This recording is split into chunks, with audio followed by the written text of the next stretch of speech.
ଅମଙ୍ଗଳ କଥା ଛଡ଼ା ତମ ତୁଣ୍ଡରେ ଆଉ କିଛି ଆସୁନି। ହଉ ହେଲା ତ ଘେରସ୍ତ କରୁ କି ହଉଛୁ ମୋର କିଛି ଯାଏ ଆସେ ନାହିଁ। ସେଇଟା ଦେ ମୁଁ ଖାଇବି। ତମେ ମୋ ଉପରେ ଦାଉ ଚାଷୁଛ ବୋଉ। ଗୋଟେ ମୁଖରେ ତ କଥା କହିବା ବନ୍ଦ ହେଇଯିବ। ଏ ଗୋଟି କାମ ପାଇଁ ତମେ ପାଦ କରନି। ଆସିଲେ ଖେଚୁଡ଼ି କରିଦେବି। ତମେ ମନ ଶାନ୍ତିରେ ଖାଇବ। ଦୟା କର ବୋଉ ତମ ଗୋଡ଼ ଧରୁଛି।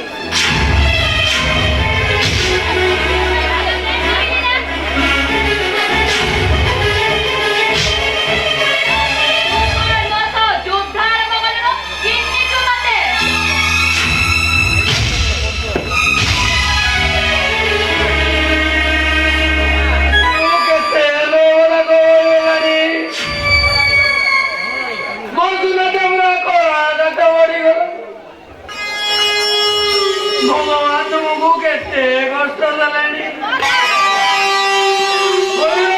तमे नालना राखियो मो बहु कइला उजरा बड़ यात्रा मु तो मती नंबर बोला गुमाने करिछि हमु मु तो मन निज लोक तो गोकुलटा बड़ मोर केते उपकार करि मु तो सात जनरे भी सुधी पारिबी एथर विसर्जन दे नहेले नाई मु आसुछि तो ଆପଣ କୁଆଡ଼େ ଆସିଥିଲେ? ଉପକାର ସୁଧିବାକୁ ମୋର କେତେ ଉପକାର କରିଛି। ସେଇଠି ବାବୁ ସେ ପରେ ତମ ମାମୁଁକୁ ମାରିଲା ଆଉ ତମେ କହୁଛ ବକୁଳ ତମର ବନ୍ଧୁ। ଏଇଟା କାଇଁ ମୋ ମୁଣ୍ଡରେ ପଶୁନି। ମୋ ବୋଉ କହିଲା ବୁଧଳା ବଡ଼ ଦିଦିଆ କାଲି ବକୁଳର କୋର୍ଟରେ ତାରିଖ ହେଲା। ମୁଁ ଯାଇଥିଲି ମୋ ବୋଉ କହିଲା ବୁଧଳା ବଡ଼ ଦିଦିଆ ଆଉ କଣ କହିବି ସେ ଜଡ଼ିଟାର ଟିକେ ଦୟା ମାୟା ନାହିଁ।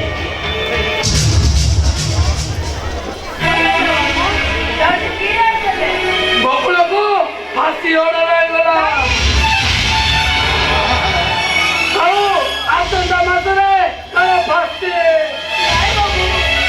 ସେମିତି କେବେ ହୋଇପାରେ ନା। ଆପଣ ମିଛ କହୁଛନ୍ତି ନା?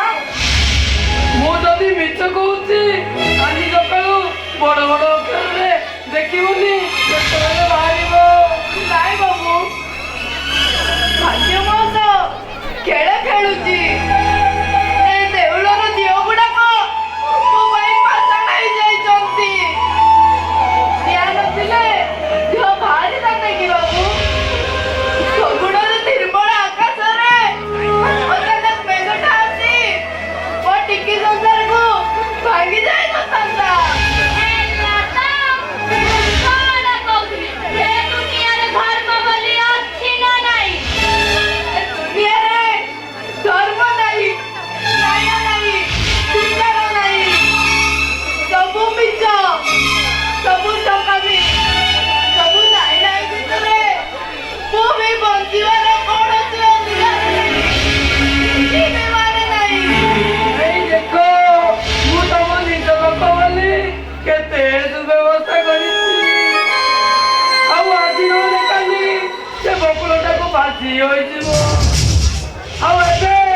ଦରକାର ନାହିଁ ଆଉ ଯେତେବେଳେ ତମ ପାଖରେ ଥିବ କି ନଥିବ କେତେ ହଇରାଣ ହେବ କହିଲ।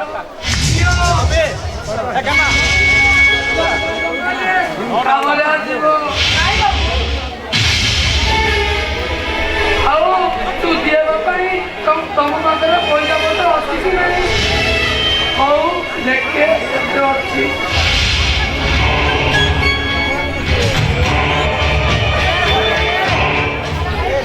5,000 ଟଙ୍କା।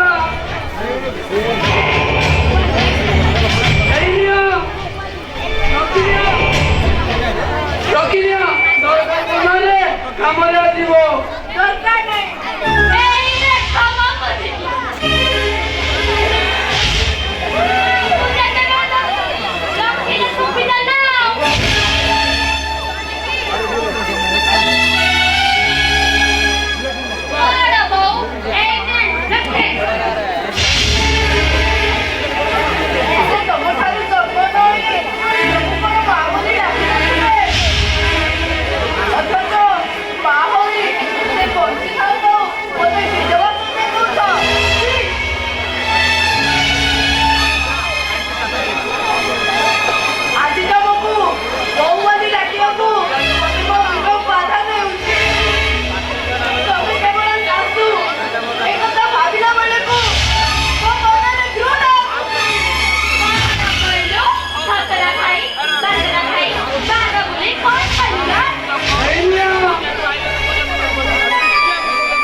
ଆଉ ମତେ ପୁଣି ଟାଣ ଟାଣ କଥା। ଆପଣ ଖାଲି ଟାଣ ଟାଣ କଥା ଶୁଣିଛନ୍ତି ଆଉ ପଦେ କହିବେ ଛାଡ଼ିବୁ ନାହିଁ। ତୋର ଏତେ ସାହସ କିଲ ଆଜି ଦିନ ଭଦ୍ର ଲୋକଙ୍କୁ ତୁ ଅପମାନ ଦବୁ। ଚୁପ୍ କର ତୁମେ। ତେବେ ପରେ ଜଣେ ନାରୀ କାଚ ଓ ସିନ୍ଦୁରର ମୂଲ୍ୟ ଯଦି ନ ବୁଝିବ ତେବେ ତାହେଲେ ମୋତେ ବୁଝିବା ଦରକାର ନାହିଁ।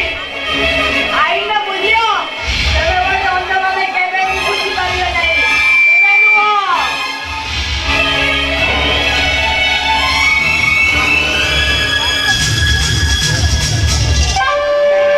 ରେଡି ପୁଅ ତୋ କଥା କିଛି ସରିବନି। ନାଇଁ ମାଉସୀ ନାଇଁ। ଓ ବାବା କଣ କିଛି ଅଛି କି? ହଁ ମାଉସୀ ଦେଖେ।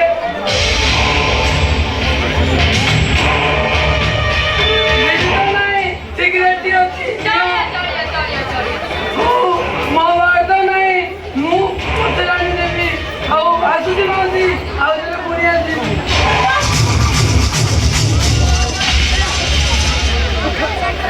ହଁ ବାସନା ହଉଛି ବାହାରେ ଟାଣିଦେଲେ କିଏ ଟାଣିଦବ। ଯାଉଛି ଭିତରେ ଟାଣିବି।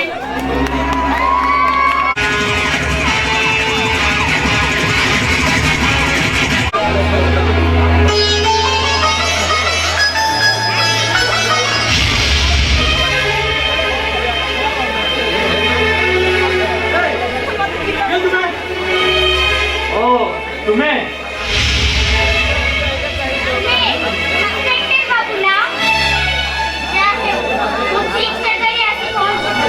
ତୁମେ ଏଟାକୁ ଖାଇକି ଆସ।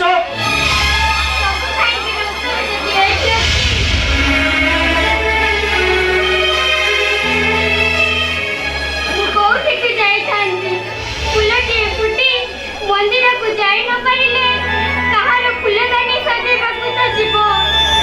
ଦେବତାର ପୂଜାରେ ନ ଲାଗିଲେ କେଉଁ ଅପଦେବତାର ପୂଜାରେ ତ ଲାଗିବ। ଦେଖ ମ୍ୟାଡାମ, ମୁଁ ବହୁତ ବ୍ୟସ୍ତ ଅଛି। ତୁମ କଥା ଶୁଣିବା ପାଇଁ ମୋ ପାଖରେ ବିଲକୁଲ ସମୟ ନାହିଁ। ମିଛ କହୁଛ। ବାହାନା କରି ମୋତେ କଷ୍ଟ ଦେବାକୁ ଚାହୁଁଛ। ତୁମେ ତ ବଡ଼ ଅଜବ ଲୋକ। ନାହିଁ ତ ମୋର ଭାଗ୍ୟ। ଭାଗ୍ୟକୁ କିଏ ବଦଳାଇ ପାରେ ଯେ ମୁଁ ବଦଳାଇ ଦେବି। ତମେ କାମ କରିବାକୁ ଯାଅ, ତୁମ ରାସ୍ତାରେ ଯାଅ।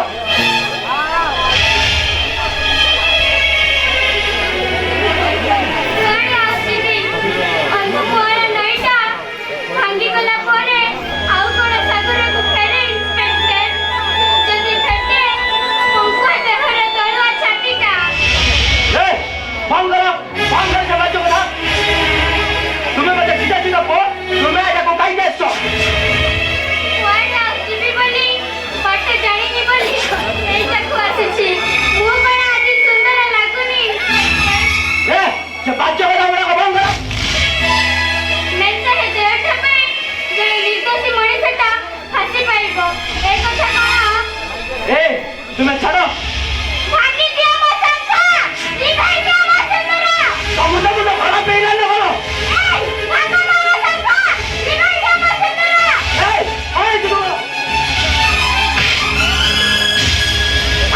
ବାହାର ଯାଅ, ବାହାର ଯାଅ। ଆଇଜା ଚାଲ।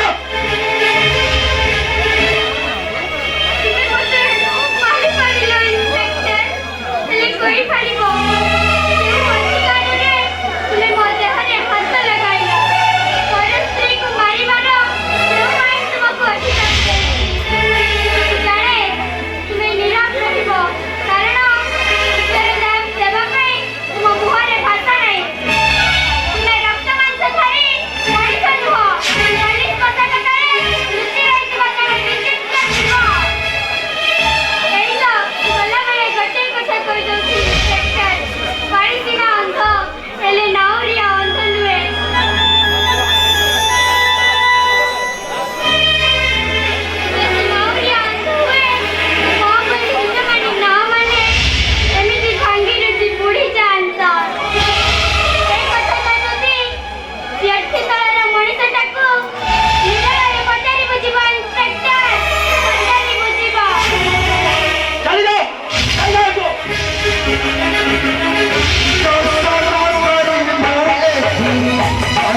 କହିବାଟା କ'ଣ ଭୁଲ?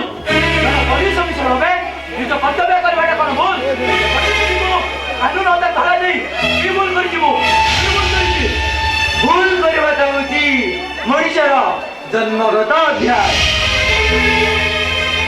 ହେଲେ ଯେଉଁମାନେ ଜାଣି ଶୁଣି ଭୁଲ କରନ୍ତି ସେମାନଙ୍କର ତ କ'ଣ କରିବୁ? ହେଲେ ଆପଣ ଜାଣି ରଖିବା ଉଚିତ ଯେ ଏଥିରେ ମୋର କିଛି ଦୋଷ ନାହିଁ। ସବୁ ଦୋଷ ସେ ସ୍ତ୍ରୀର କଥାର। ତା କଥା କହୁନି, ତୋ କଥା। ମୋ କଥା ତୁ ମୋ ଡ୍ରାଇଭର ପଙ୍କଜର ପୁଅ ହୋଇ ଆଜିକାଲି ମୋ ଯୋଗୁଁ ନେଇ ଯେଉଁ ସ୍ୱପ୍ନ ଦେଖୁଛୁ ସେଇଟା କ'ଣ ଠିକ? ମାସକୁ 2000 ଟଙ୍କା ଦରମା, ସେ ତ ମୂର୍ଖ ଡ୍ରାଇଭରଟିଏ। ହେଲେ ତୁ ତ ପୋଲିସ ଅଫିସର ନା, ତୋ ଦାମ ନିଶ୍ଚୟ ଅଧିକ ହେଇଥିବ। କହ, ମୋ ଘରର ଇଜ୍ଜତ କରିବା ପାଇଁ ତୋ ଦାମ କେତେ? ମୁଁ କିଛି ବୁଝିପାରିଲିନି। ତୋ କର୍ତ୍ତ ବିନିମୟରେ ତୁ କେତେ ଟଙ୍କା ଦେବାକୁ ଆଶା କରୁଛୁ? ଲକ୍ଷେ, 5 ଲକ୍ଷ, 10 ଲକ୍ଷ ଅଛି, କରି ଦେଇପାରୁ। ଉଠା ଉଠା ଶୁଭ, ଚାଲୁ କାହିଁକି? ମୁଁ ତ ଛାର ଡ୍ରାଇଭରଟିଏ, ମୋର ତ କିମତ 2-3 ହଜାର ମାତ୍ର। ତୁ ତ ପୋଲିସ ଅଫିସର ନା, ତୋର ତ ଦାମ ଢେର ଅଧିକା ହେଇଥିବ। ବାବୁ ତ ଗଣି ଦେଇଛନ୍ତି। ଉଠା। ଆରେ ବିରୋଧ କାହିଁକି? ବିରୋଧ ତ ମୁଁ ପସନ୍ଦ କରେ ନା। ଜବାବ ଦେ, ଜବାବ। ମୁଁ ଯେଉଁ ଜବାବ ଦେଲେ ଆପଣଙ୍କୁ ଭଲ ଲାଗିବ ହୁଏତ ତାହା ମୁଁ ଜାଣିନି। ହେଲା, ମୁଁ ଯେଉଁ ଜବାବ ଦେବେ ତାହା ଆପଣ ସହ କରିପାରିବେ ତ? ତେବେ ମୋତେ କୁହନ୍ତୁ, ଆପଣଙ୍କ ଝିଅ ଯଦି ଆପଣଙ୍କ ଘରର ଇଜ୍ଜତ ହୁଏ ତେବେ ଆପଣଙ୍କର ଇଜ୍ଜତର ମୂଲ୍ୟ କେବଳ 10 ଲକ୍ଷ ଟଙ୍କା। ଉଠାନ୍ତୁ, ଉଠାନ୍ତୁ ଟଙ୍କା। ତୁ ତ ଯାହା ପଚାରୁଛନ୍ତି ମତେ କଥାର ଉତ୍ତର ଦିଅନ୍ତୁନି। ତୁ ଏଠି ଆପଣ ମତେ କେତେ ଟଙ୍କା ନିଲାମ କରିବେ ତା ଦେଖିବା ପାଇଁ ଆସିଛି। ଟଙ୍କାରେ ବେପାର କରାଯାଏ ବଡ଼ ବାବୁ। ହେଲେ ମୁଁ ଏଠି ଟଙ୍କାରେ କୌଣସି ବେପାର କରିବାକୁ ଆସିଲି। ହେଲା, ଦେଖା ମିଷ୍ଟର ନାୟକ, ଆପଣ ଆପଣଙ୍କ ଭୁଲଟା ବୁଝିପାରୁଛନ୍ତି। କ'ଣ କହିଲୁ ତୁ? ସତ କଥା। ଟଙ୍କାଟାକୁ ଟଙ୍କାଟା ନିଲାମ କରାଯାଏ ନା। କ'ଣ କହିଲ ଆକୃତି ମା? ସତ କଥା ବାପା, ମୁଁ ଆକୃତିକୁ ଭଲ ପାଏ ଆଉ ଆକୃତି ମତେ ଭଲ ପାଏ।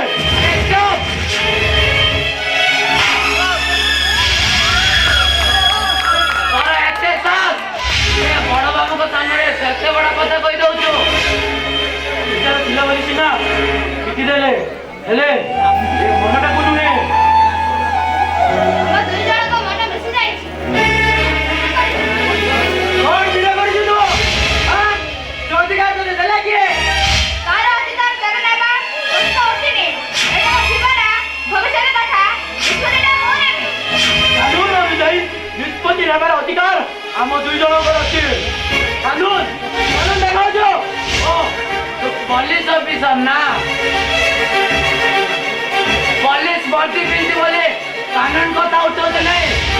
ଯାହାର ଦାନାରେ ତୋ ଛାତି ତଳେ ରକ୍ତ ଉପର ତଳ ହଉଛି, ଯାହାର ଦୟା ତୁ ପୋଲିସ ଅଫିସର ହେଇଛୁ, ତାଙ୍କ ଉପରେ ତୁ ଗର୍ବ ଦେଖାଉଛୁ, ତାଙ୍କର ଦାନ ପ୍ରତିଦାନ ସେଭଳି ଭାବରେ ଦଉଛୁ। ଏଠି ଧାନ ପ୍ରତିଦାନର ପ୍ରଶ୍ନ ଉଠୁନି ବାପା, ସେ ସବୁ ଯୁକ୍ତିହୀନ।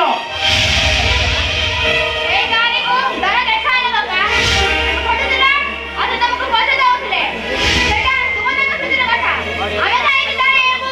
ଆକୁତି ମା, ଆଜିଠୁ ଏଇଠି ମୋ ଘର, ଏଇଠି ମୋ ସ୍ୱର୍ଗ। ମରିଲେ ଏଇଠି, ଜିଇଲେ ବି ଏଇଠି। ବାବୁ ଶୁଣୁଛି ଆକୁତି ମା କ'ଣ କହୁଛି ଶୁଣିଲେ? ଶୁଣୁଛି ପଙ୍କଜ, ଠିକ କଥା ଭରି ଶୁଣୁଛି। ହେଲେ ଏ ଯାଏ ମୋ କଥା ତାକୁ ଶୁଣାଇନି। ସେ କେବଳ ତା ଦାଦିକୁ ଦେଖିଛି। ଦେଖିଲି ତା ଦାଦି ଥିବା ପୁରୁଣା ଜମିଦାରୀ ବନ୍ଧୁକଟାକୁ ଲୁହା କମାର ପାଖରେ ଥିବା ପର୍ଯ୍ୟନ୍ତ ହାତୁଡ଼ି ବାହାର ଖାଇଥାଏ। ହେଲେ ହାତୁଡ଼ି ବାହାର ଖାଇଦେଲା ପରେ ଧରିବେ ଯେ ଡାଡି, ପଥର ଧରିବେ ନା, ତା ଚୁନ ଖାଣାଯାଏ।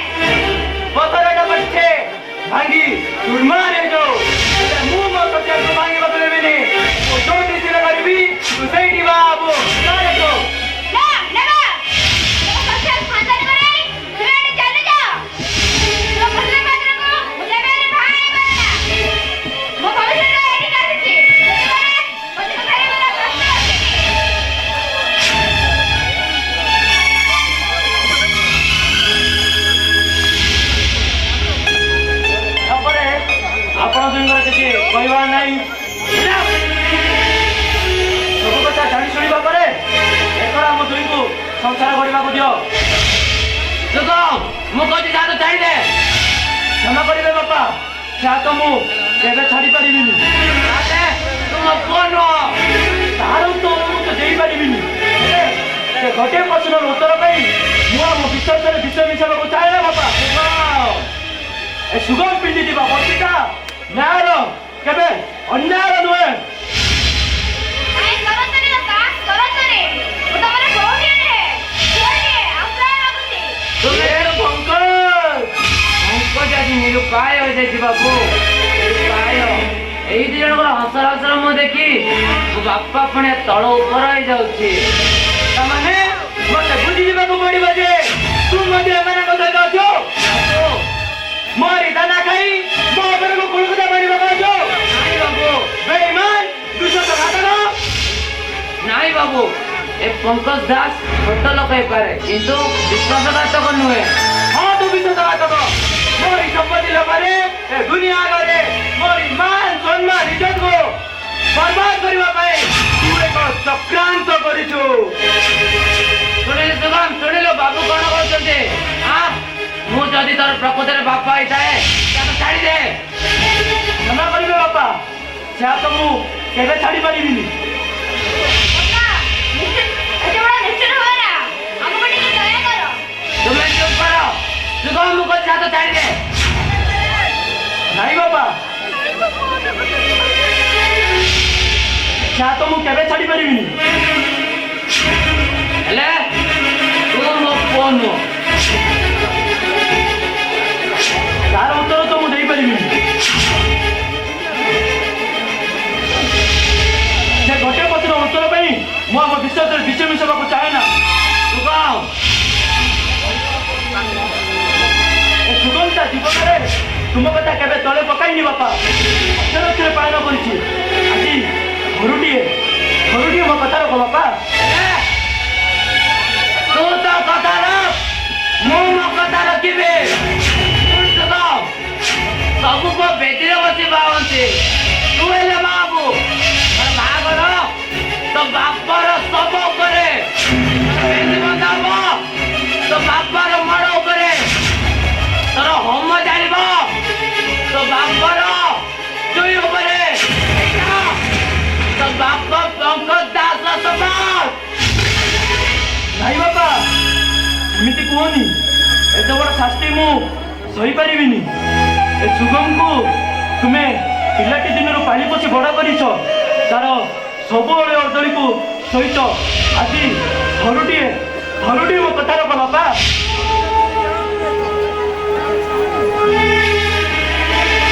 ନା ବନ୍ଧ ମୁଖ ବଧିର କିଛି ଶୁଣିବିନି, କିଛି ଦେଖିବିନି। ତୁ ଯଦି ତୋର କ୍ଷମା ଚାହୁଁଥାଉ, ତୁ ଯଦି ମୋ ପୁଅ ହେଇଥାଉ, ଶୁଣ ଚା ତ ଛାଡ଼ିଦେ, ଚା ତ ଛାଡ଼ିଦେ। ତତେ ତୋ ବାପର ରାଣ।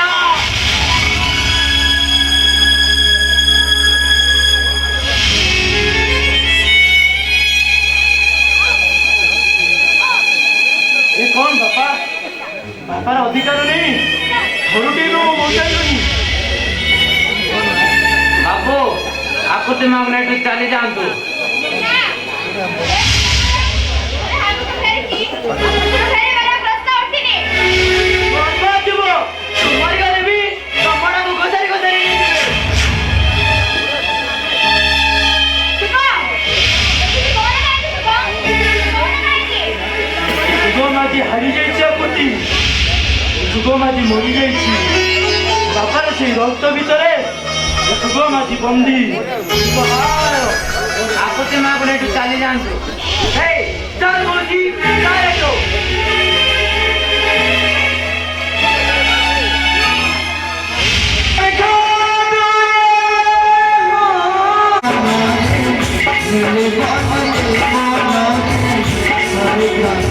Thank you.